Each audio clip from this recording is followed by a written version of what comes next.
తెలియజేస్తాను.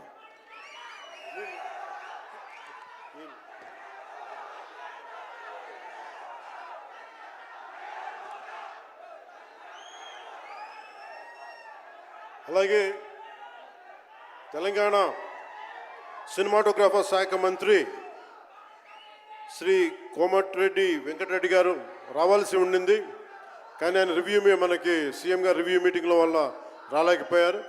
వారికి కూడా నా ప్రత్యేక కృతజ్ఞతలు. అలాగే నేను పాలిటిక్స్కి వచ్చాక సినిమాలోకి వచ్చి మీ అభిమానాన్ని ఎలా సంపాదించుకున్నాను, పాలిటిక్స్లోకి వచ్చాక నేను స్నేహంతో పాటు ఒక మంచి స్నేహితుణ్ణి, అలాగే ఒక మంచి ఒక మిత్రుణ్ణి సంపాదించుకున్నాను. అది శ్రీ ఈశ్వర్ ఖండ్రే గారు. And I found a great friend and a great brother in him.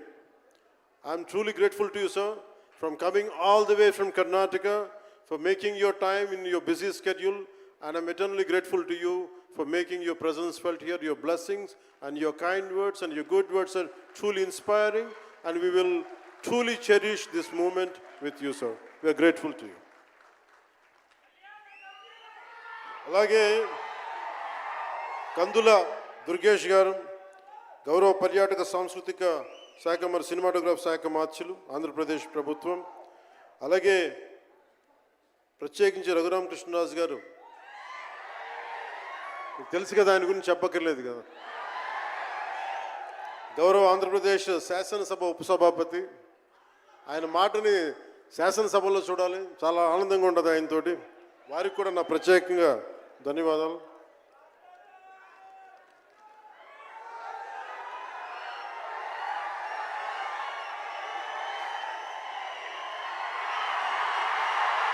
సరిగ్గా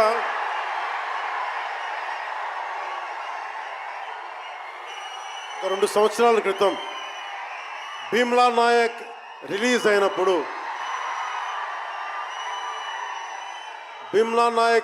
అయినప్పుడు అందరి సినిమాలు 100లో ఉంటే పవన్ కళ్యాణ్ సినిమాలు 10 రూపాయలు 15 రూపాయలతో చేశారు.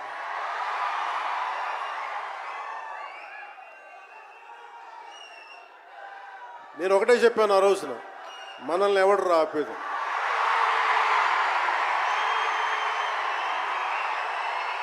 This is not about money. This is not about finance. This is not about records.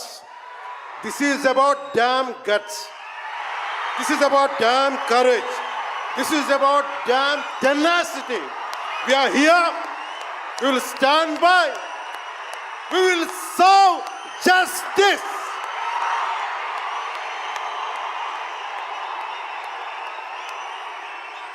Pawan Kalyan ఎప్పుడు రికార్డుల కోసం ప్రయత్నం చేయాల. Reluctant actor. మా బ్రహ్మానందం గారు చెప్పినట్టుగా నేనేం కోరుకోలే, నేను ఒక యాక్టర్ అవ్వాలని కోరుకోలే, సగటు మనిషిగా బతుకుదామన్న ఒక్క ఆలోచన తప్ప నాలో ఏం లేదు. అలాంటిది నేను పొద్దున ప్రెస్ మీట్లో రత్నం గారి గురించి మాట్లాడాను, ఇప్పుడు మీకోసమే మాట్లాడతాను, నా అభిమానుల కోసం. ఈరోజు నేను ఇక్కడ నిల్చున్నాను, పడి లేచాను, పడుతూనే ఉన్నాను, లేస్తూనే ఉన్నాను. దానికి కారణం ఒకరే, మీరే.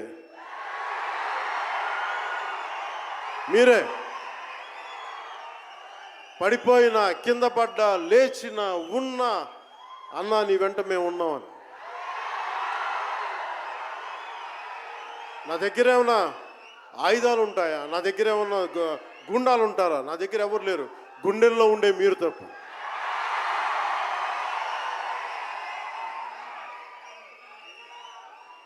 దాదాపు నేను 96లో నా మొదటి సినిమా అక్కడమ్మ ఇక్కడబ్బాయి. ఇది 2025 అంటే ఆల్మోస్ట్ 29 to 30 years. అంటే దాదాపు 29-30 సంవత్సరాలు నేను చిత్ర పరిశ్రమకు వచ్చి. ఎలా ఉంది అంటే నాకే తెలియదు, అలా కాలం ఇట్లా అయిపోయింది. కానీ కొంత వయసు పెరిగిందేమో, కానీ గుండెల్లో చావు ఇంకా చావాలి, బతికాం. ఇక్కడే సభలో సర్దార్ గబ్బర్ సింగ్ సినిమాకి మహబూబ్ నగర్ నుంచి వచ్చిన ఒక యువకుడి గురించి చెప్పాను, మన అభిమానులు ఒకటి గురించి చెప్పాను. అన్న నువ్వేమి ఇవ్వదు, ఒక హిట్ ఇవ్వన్నా చాలని. ఆ రోజు నేను భగవంతుని కోరుకున్నాను, నా అభిమానుల కోసం, నా కోసం కాదు కానీ ఒక హిట్ ఉంటే బాగుంటుంది అని కోరుకున్నాను. అది హరీష్ శంకర్ గబ్బర్ సింగ్ వల్ల తిరిగి వచ్చింది. కానీ ఈ సినిమా చాలా డిఫికల్ట్ టైమ్స్లో చేశాను. ఇది సినిమాల మీద టెక్నీషియన్గా నేను ఉండి ఒక నిమిషం సినిమాలు కష్టంగా ఉండి, ఒక సినిమా చేయడం ఎంత కష్టమో, సినిమా చేయడం చాలా చాలా కష్టం. నేను మీతో పంచుకోదలుచుకున్నాను ఈ రోజున. మీకు సంబంధించి నేను మొదటి సినిమా నుంచి ఇప్పుడు దాకా జానీ సినిమా నేను చేసినప్పుడు అది ఫెయిల్ అయితే, ఆ సినిమా ఫ్లాప్ అయితే ఎలా ఉంది అంటే ఆ రోజు నా పరిస్థితి, వరుసగా హిట్లు కొట్టి కూడా ఒక్క సినిమా ఫ్లాప్ అయితే అందరూ మీరు వదలలేదు. నేను మీ గురించి ఎప్పుడు మాట్లాడతాను అంటే ధనం మూలం మిదం జగత్ అంటాం. అంటే అన్ని బంధాలు, కార్ల్ మార్క్స్ చెప్పిన అన్ని బంధాలు ఆర్థిక బంధాలని సినిమా పరిశ్రమలో మరింత బలంగా తెలుస్తాయి. నా రెమ్యునరేషన్ ఇచ్చేసాను అని నా దగ్గర అంతమించి డబ్బులు లేవు. కానీ ఆ రోజు నుంచి ఈ రోజు దాకా ఒకటైతే మార్పు జరిగింది. నేను చిత్ర పరిశ్రమ హిట్స్ ఫ్లాప్స్ ఇవన్నీ వదిలేసి నేను ఒకటే నమ్మాను, నా అభిమానులు నాకున్నారు, నన్ను ప్రేమించే వాళ్ళు ఉన్నారు. డబ్బుకి ఎప్పుడు నేను ప్రాధాన్యత ఇవ్వను. నేను ఇచ్చింది బంధాలకు ప్రాముఖ్యత ఇచ్చాను. మనిషి నుంచి మనిషి బంధం. నా గుండె నుంచి మీ గుండెకి 2 గుండెల దూరం అంతే. నేను ఏమి కోరుకోలే, చాలా కష్టాల్లో ఈ సినిమా చేశాం. పేరుంది, ప్రధానమంత్రి గారి దగ్గర నుంచి అందరూ తెలుసు. కానీ దానివల్ల డబ్బులు రావు. మనకి డబ్బులు వచ్చే సినిమానే రావాలి. కానీ సినిమాని ఎలా చేస్తాం, మిమ్మల్ని రంజింపజేయాలి, మిమ్మల్ని ఆనందింపజేయాలి.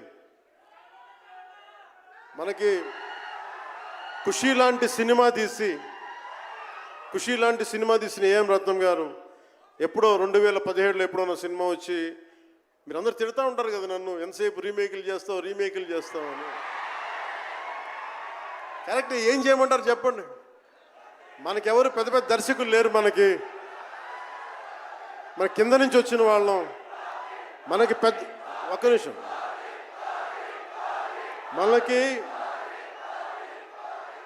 మన సినిమాలని చెప్తున్నా, ఓజీ సంతోషం, ఇది వీరా.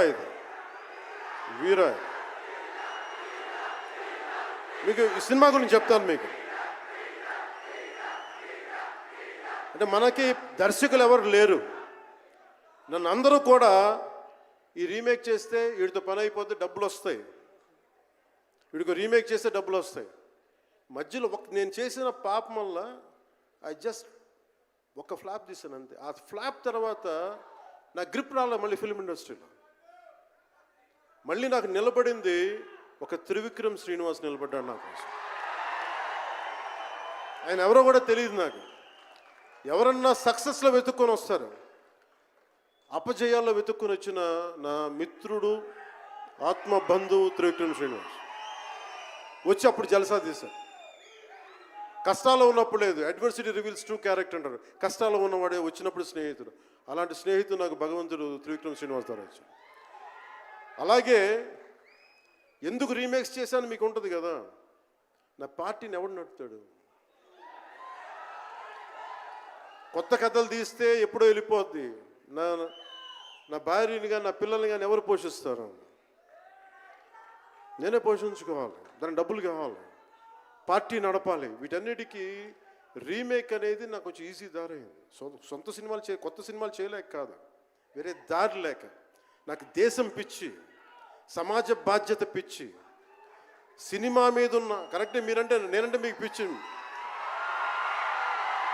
అలాంటి నేను ఒక మంచి సినిమా రావాలని కోరుకుంటే అది రత్నం గారి ద్వారా వచ్చింది. కోరుకున్నాడు ఆయన, నీతోటి ఒక బలమైన సినిమా తీయాలని. ఏదో ఆయన కూడా ముందు రీమేక్ వచ్చారు, అవి అటు ఇటు తిరిగి యాక్చువల్గా క్రిష్ గారి వల్ల ఈ సినిమా వచ్చింది. ముందు జాగర్లమూడి క్రిష్ గారికి మనందరం ముందుగా కరతాళ ధ్వనుల ద్వారా చాలా